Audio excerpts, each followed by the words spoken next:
CFO Studio is sponsored by Real Estate Strategies Corporation, advisors to CFOs, management, and boards of directors in the acquisition and disposition of leased and owned real estate. Visit us online at realstrat.com.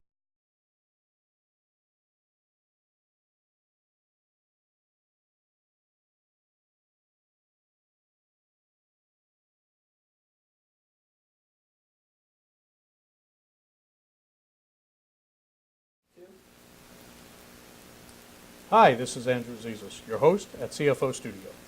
I have the pleasure today of being joined by David A. Kindlick. Mr. Kindlick is CFO of South Jersey Industries, a publicly held energy services company with operations across the country. Mr. Kindlick's had a very interesting career, having started on Wall Street with 32 years in the energy services industry. He's here today to talk to us about the tactical CFO. David, it's nice to have you here on CFO Studio. Thanks for having me. So, the tactical CFO. Most CFOs we talk to consider themselves to be strategic. I'm not sure I follow. Tactical CFO versus a strategic one. Share with me. Well, I think the strategic piece is there, but I think that happens between senior management and the board of directors. Once that's set and that strategy is in place, the tactical part of it is how do you implement it? And that's where my focus is. How do you implement that strategic plan? And then also not to get too far into the weeds and dig into the operations of the business lines. So how to balance things out? How to balance it, yeah. Okay. All right, so let's talk about the tactical CFO in the context of where companies are in the current economy. Bank financing has been on the minds of a lot of people. How has the current economy adversely affected companies' ability to secure bank financing, especially those that have been looking to grow? Unfortunately, it's a different world. It's a world of the haves and the have-nots. It's a world of the flight to quality. I've been very lucky. Our company has a strong growth history. We're in great financial shape. I can get bank financing easily at this point in time. The have-nots are the people who are trying to go with a new business model, and they have a lot of difficulty getting to banking. Even to the extent that you're talking about growth, the project finance market had all but disappeared a few years ago. It's starting to come back. It's available to people again. From traditional lenders? From the traditional lenders, yes. They're back in play, and the prices are pretty good. So we feel good about it, and I think it's maybe the light at the end of the tunnel. It's going to take some time still, but it's starting to happen. It's on its way. It's on its way. Okay, so the economy has made funding and lending challenging, but you're feeling good about it. And companies are poised for growth. Mm-hmm.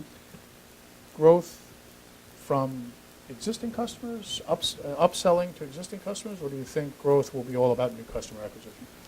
I think more than ever now, it has to be both. We are in a new era where even items that are not commodity, like consulting type services, for us, energy consulting services, are being treated like commodity. Really? People are looking at price. Just about no matter what, they're looking at price. So we're in competition with a lot of different companies, and if we don't pay attention to upselling our current group and also going out and finding new ones, somebody else is going to eat our lunch, and we don't want that to happen. We don't want anybody eating your lunch. So we're talking about growth, we're talking about financing, we're talking about existing customers. Cost cutting has been the way of the world for the last 3 or 4 years. Have companies been able to maximize gross profit by reducing cost alone, and will they continue to be able to do so? I think if they do that, they can get in a lot of trouble. I think you have to look at growth, incremental revenue, and cost cutting. If you cut too far, you'll kill the patient. And that's very dangerous to do. If you're healthy, like as I said, my company's very healthy, you don't have to do that. We can keep a little bit of fat in reserve. But somebody who's in financial difficulty has to do that cost cutting. And if they get down to the bone, as I said, they could kill the patient. So you can only go so far with cost cutting before you ruin your future. And we also don't want to kill any patients. Don't want to kill patients. As companies have cut costs, though, they've also seen their employee productivity soar, because part of the cost they've been cutting has been on the employee base. And employees are having challenges with their own issues, from productivity to compensation. But I know that you guys have taken some very impressive strides in how you look at bonuses. Mm-hmm. Has the measurement criteria for bonuses changed, not only in your company, but just generally speaking? Yeah, our first step was we changed it from bonus, which has a connotation of entitlement, Yes. to salary at risk. Say the term again? salary at risk. Salary at risk. Yes, and we call it skin in the game. So we started it out at the executive level, and we moved it down through senior management, down through the management team. We even have a little bit of it in our union contracts at this point. We're just getting into that. Wow. But the productivity issue is key, and people have a different reaction. Even very good employees, when the salary is at risk, they tend to step up and perform, and that increases productivity. And that's another case where we haven't cut. They may get more, but they did something that we set up to say, if you do that, the company will be better off. So we'll spend a little more, but it's at risk.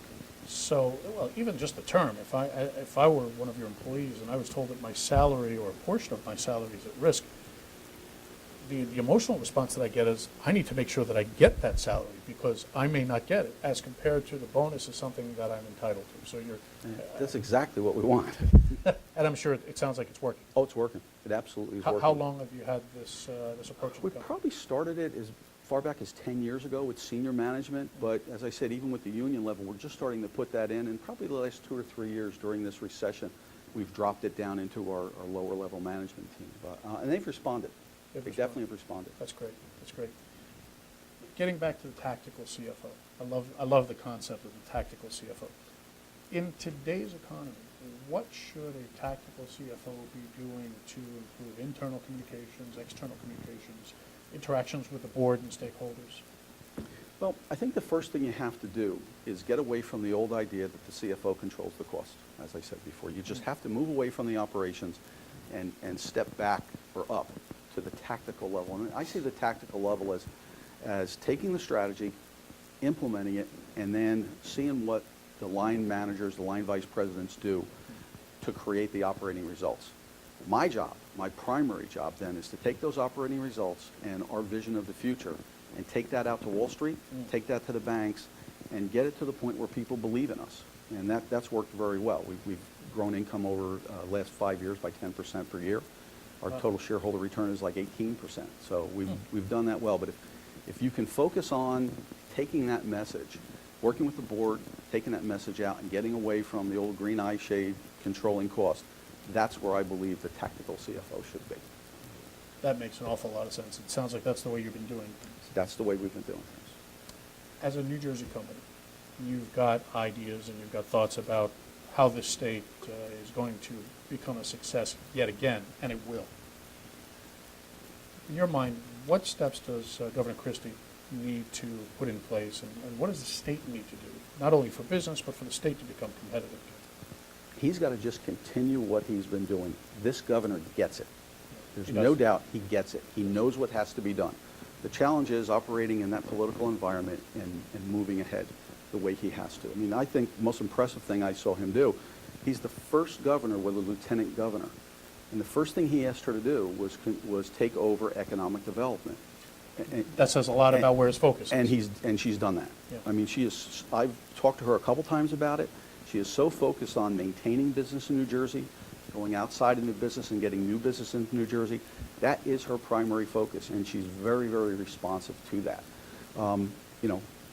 Keeping taxes under control, reducing government costs, regulations that aren't necessary, knocking all those out are key. I think Mitch Daniels from Indiana said, you'd be surprised how little government you'd miss. So it doesn't all need to be there. There's ways to cut it out. The main thing I think he needs to do is to put confidence back into the state of New Jersey, just like we need to do at a federal level. But once that confidence is there and people start reacting to it, this whole thing will start flowing. Businesses will start hiring more people. New jobs will come about. He has to stop, to the extent that it's always been there. The entitlement mentality has got to go away. He's definitely focused on that. There's no doubt about it. And the old "it's not my fault" has to go away. And that's just not the way he operates. So we are very encouraged by what he's doing and how he's running New Jersey, and we're definitely on the right track, and I believe this state will come back under his guidance. I agree with you, and I think a lot of people are encouraged. And it sounds like some of the things that Governor Christie is doing here are in keeping and in line with what you're doing at the company. You're removing entitlement as it relates to your bonus plan, and you're telling people it doesn't matter whose fault it is, let's fix it and let's move forward. That's right. Makes a lot of sense. We're almost out of time, Dave. This has been great. I want to ask you one last question, and it really one just about you. What do you like most about being a CFO? What I like most about it, whether it's in my job at South Jersey Industries or I'm the treasurer of the Virtua Health System, is the pure finance. I guess at heart I'm a finance geek. Finance geek. A finance Does geek. it say that on your card? No, but I might put that on there.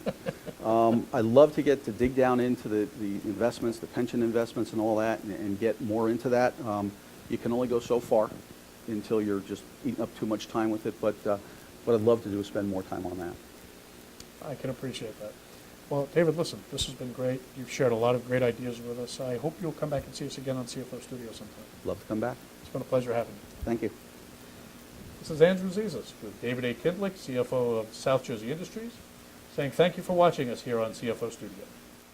The CFO's Guide to Understanding Corporate Real Estate Transactions is packed with almost 200 pages of insightful real estate acquisition and disposition strategies. Request your free copy online at cfostudio.com. CFO Studio is sponsored by Real Estate Strategies Corporation, advisors to CFOs, management, and boards of directors in the acquisition and disposition of leased and owned real estate. Visit us online at realstrat.com.